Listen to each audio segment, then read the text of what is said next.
మా ఫ్యామిలీకి చాలా దగ్గరైన ఒక ఒక రిలేషన్షిప్ బాండ్ ఉంది మాకు ఈ సీజన్తో. అండ్ దానికి తగ్గట్టు మేము కూడా చాలా రెస్పాన్సిబుల్గా ఫీల్ అవుతాం. ఒక సినిమా చేసి సంక్రాంతికి అనౌన్స్ చేస్తున్నాం, సంక్రాంతికి వస్తున్నాం అంటే ఇది ఆషామాషి కాదు. ఆ రిలీజ్ అనేది చాలా సెంటిమెంట్ మాకు కూడుకుని ఉంది ఆ సినిమా, ఐ మీన్ ఆ ఫెస్టివల్తో. The spirit is like that. Everybody wants to watch that. So this film is coming at the right, came at the right time. కాస్త బాగున్నా చాలా అప్రిషియేట్ చేసి చూస్తారు. అలాంటిది సంక్రాంతికి సినిమా ఆడలేదంటే ఏదో నచ్చలేదు తప్ప, కొంచెం బాగున్న సినిమా ఏ సినిమా వెళ్ళి చూస్తారు.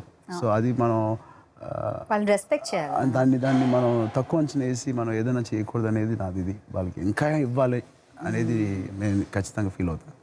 That's nice. అండ్ మాకు బెస్ట్ ఏం నచ్చింది చెప్పనా? చెప్పండి. మాకు ఆడియో రిలీజ్ అప్పుడు మెగాస్టార్ చిరంజీవి గారు మేమంతా చూసి ఆయన డాన్సులు చేసి పెరిగాం.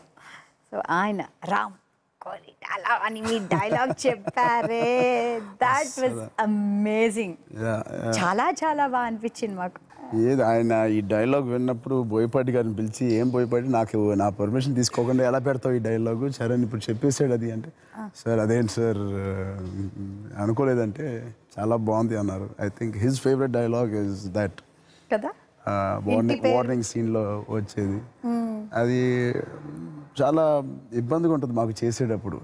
అసలు టోటల్గా ఏంటి బోయపాటి గారు ఇంటి పేరు చెప్పడం ఏంటి అదేంటి అన్నాను, కానీ తీసే విధానం కానీ దానికి ముందు సీను దాని వెనకాల సీను ఆయన రాసిన విధానం చూస్తామంటే ఇది పెద్ద నాకు ఇబ్బందిగా అనిపించలేదు. లేకపోతే నేను కన్విన్స్ అవ్వకపోతే మన ఇంటి పేరు అలా తీసుకుని అది చెప్పడం అనేది చాలా ఇబ్బందికరంగా ఉంటుంది.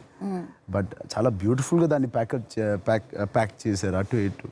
దాని ఆ సిచ్యువేషన్ కూడా ఓకే చెప్పినా పర్లేదు, కన్విక్షన్తో చెప్పేద్దాం, ఆయన ఒకసారి రాసుకున్నప్పుడు ఆయనకి ఎలా కావాలో అలా మనం చెప్తాం అని దూరంలో వెళ్ళిపోయాం. అండ్ లక్కీగా అది చాలామందికి బాగా ఎక్కేసింది.